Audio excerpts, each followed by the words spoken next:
What was this artificial island on the horizon? Could it be what the Trebham had been told to search for? Could their adventure be nearing an end?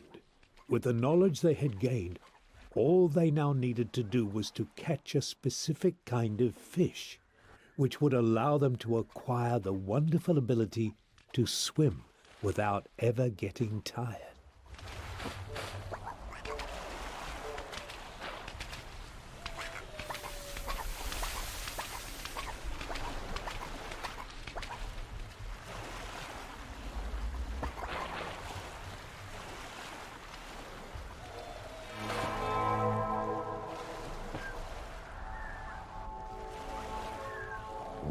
The Trebham were happy to find a friend resting on the island.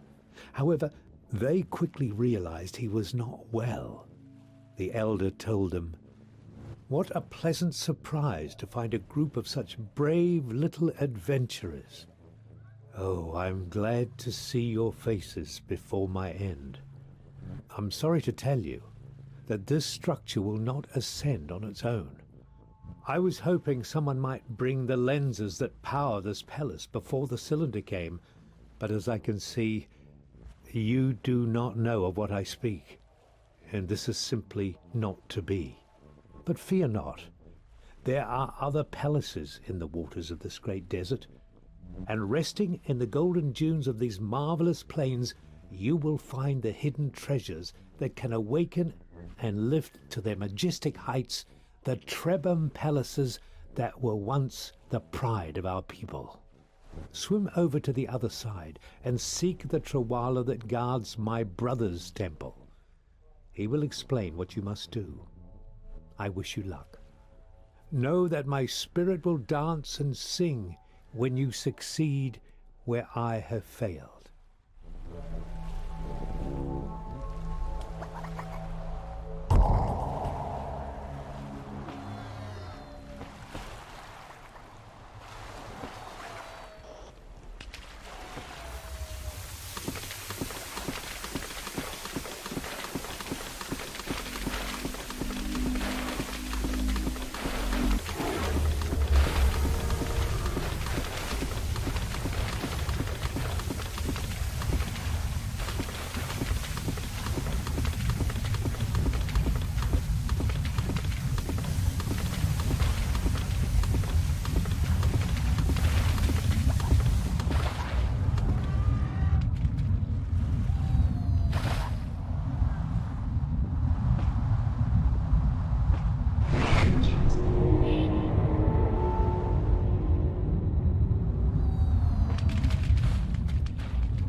The Trebham was surprised to see this temple was protected by some sort of defense mechanism. Was this some futile attempt to keep out the servants of the cylinder? Or was there another reason, now lost to history?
Seeing the celestial Trawala, the Trebhum were reminded of all the many creatures that had fallen before the cylinder.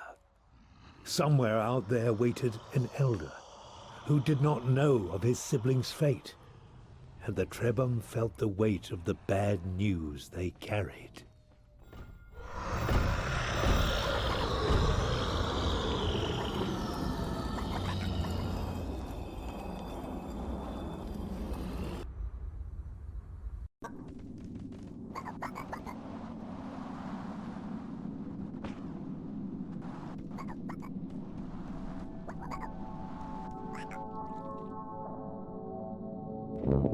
The elder saw sadness in the Trebhum's eyes and gave them words of comfort.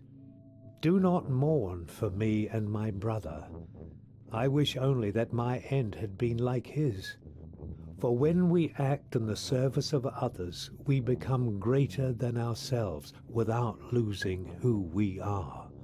I was afraid and stayed behind, and I am lesser for it.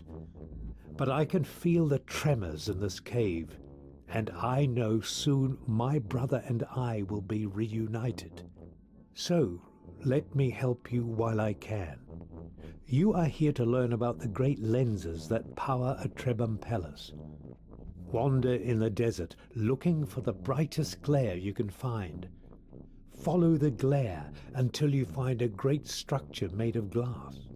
You may have encountered one already, but to activate them, you will need a special mutation. The key to this mutation is held by the great Gar. 3 lenses is all you need, and there are many left. Follow the glares, find the Gar, and you will succeed. It is a task fit for the great heroes of old.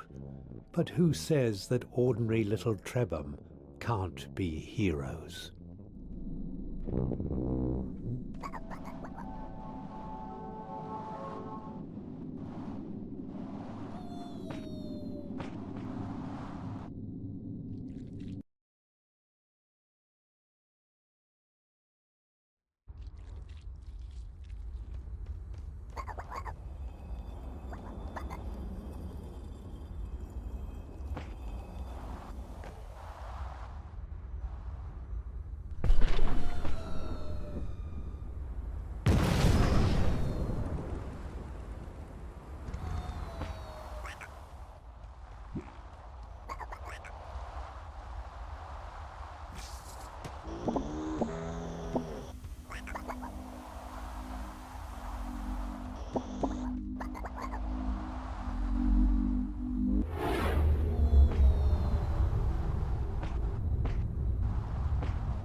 The Great Gar was neither a predator nor an immediate threat to the Trebhum. However, obtaining whatever secret ingredient it kept in its air sac would be no easy task.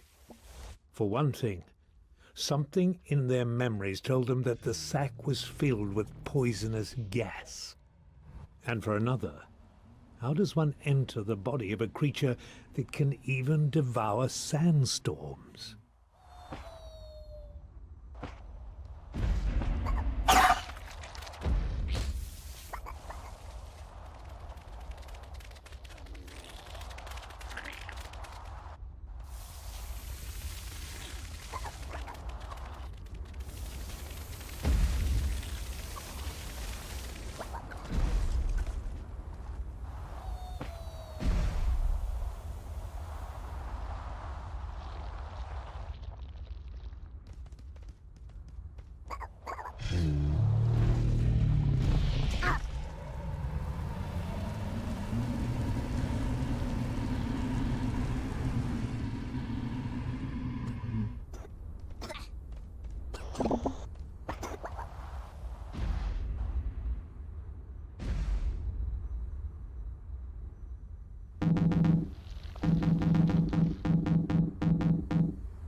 The Trebhum had found a lens. There was an odd contraption at its center, but they did not know how to activate it. This must be why the Elder had told them that they needed the mutation from the Great Gar. Excitement rushed through the Trebhum as the massive lens came to life and started rising into the air. They had to get off quickly, as staying on top of the majestic construct as it rose would be quite dangerous. The Trebhum marveled at the miracle their ancestors had wrought. What other incredible things had they built that were now forgotten? A question for another day, for now the Trebhum had 2 more lenses to find.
Be careful, the voice in their memories whispered.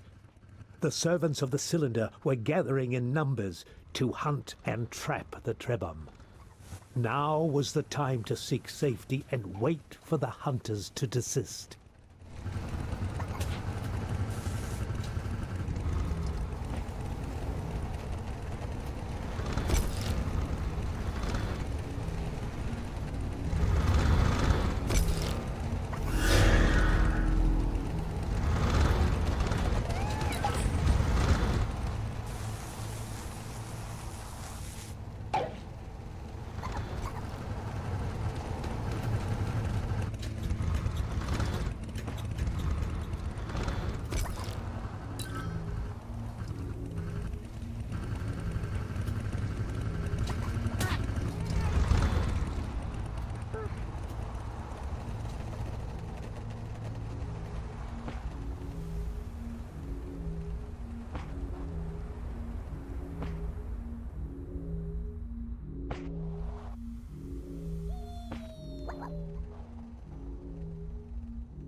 The voice in their memories warned the Trebhum that there was a sinister presence in this place.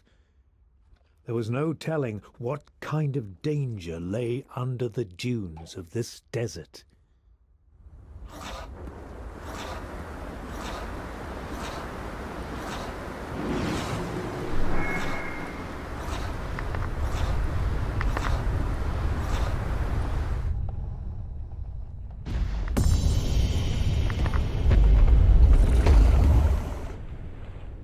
The Trebhum were terrified by the monstrosity they had unearthed. The voice in their memories warned them. This was a powerful servant of the cylinder, sent to prevent them from completing their quest.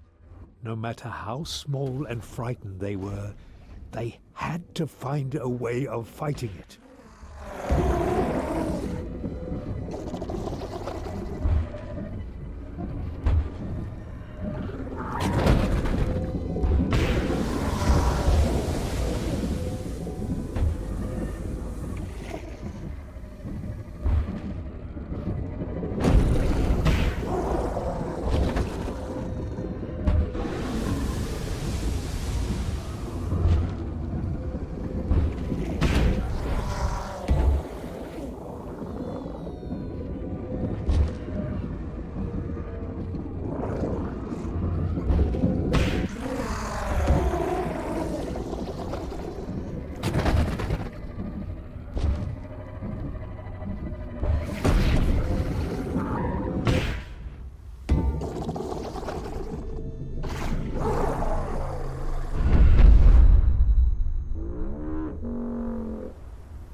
Another lens began rising into the air.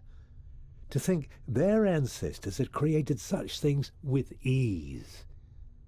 Perhaps one day they would regain this knowledge and create miracles of their own.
Beware, the voice in their memories cried out.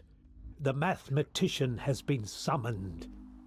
This place was no longer safe.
They seemed to be in luck.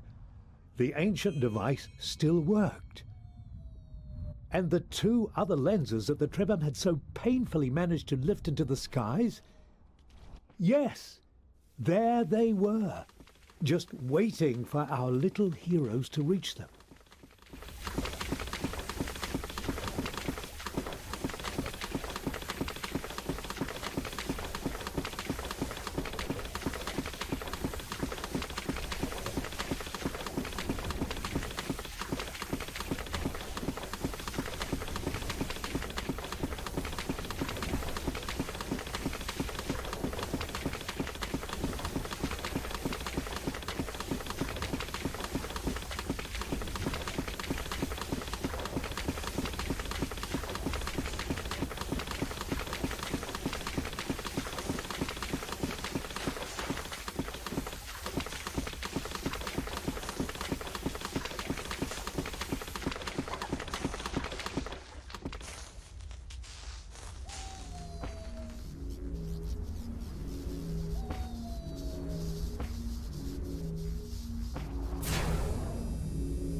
Only one more lens waiting to be awakened. Only one more struggle across sand or water, and they would have achieved the task they were entrusted with. It was exhausting, but the memory of the two brothers of the desert gave them the strength to keep going.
The Trebhum, in shock and having barely survived, did not know what to think. One of their most dangerous enemies lay dead. The eternal cylinder was immobile and quiet in the distance. The floating palace where they had expected to dance and sing for all those left behind was out of reach. And then came a call. It was very subtle and weak at first, but grew stronger and stronger. Was it the ones trapped in the cylinder calling to the Trebhum? Was it the voice in their memories urging them on? The portal into the cylinder's dreams lay open. They had not yet reclaimed all the abilities of their ancestors. Wandering that strange world once again would take great bravery. But with all they'd been through, they had gained the courage to do what needed to be done. It might be reckless, it might be dangerous, but they had to step inside one more time.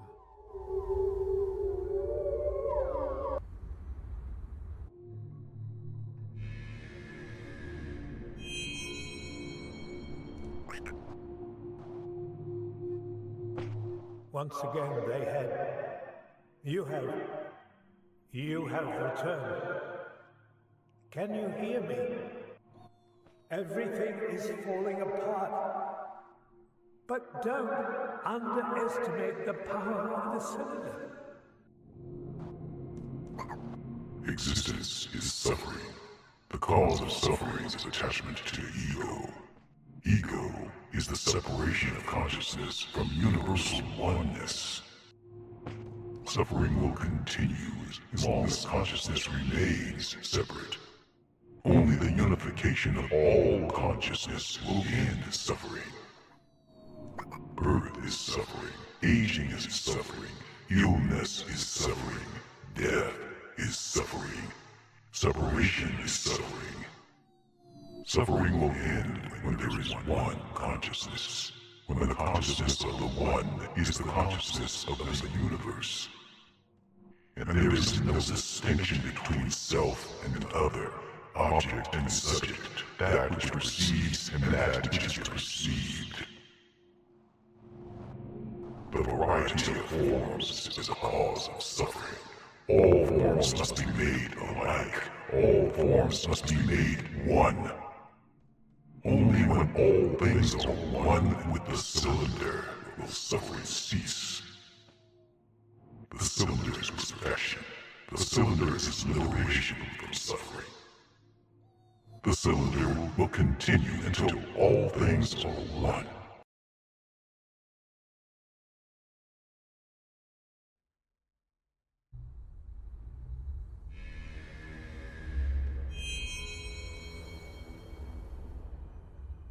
What had happened? How long had they been in the cylinder's mind? It had felt like a short time to the Trebhum, but when they returned, the world had changed. It seemed as if parts of the cylinder itself had spilled out, its dreams corrupting the land. The cylinder lay still, but there was no sign of the mathematician.